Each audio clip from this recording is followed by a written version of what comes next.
Step 4 is regenerate and repair. This is where we use the Exotic8 Facial Oil. It's packed with 8 powerful certified organic oils that help restore and regenerate your skin, giving it a more youthful complexion.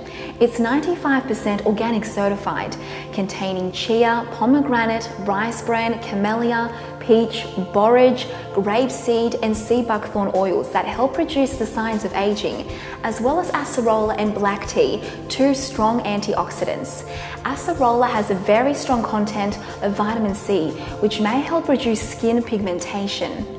It's intensely moisturizing yet quick absorbing, making it suitable for all skin types, including oily and acne-prone skin. Apply 3 drops to the face morning and night. Make sure your skin is still moist from the toner, as it allows the serum to penetrate deeper into the skin.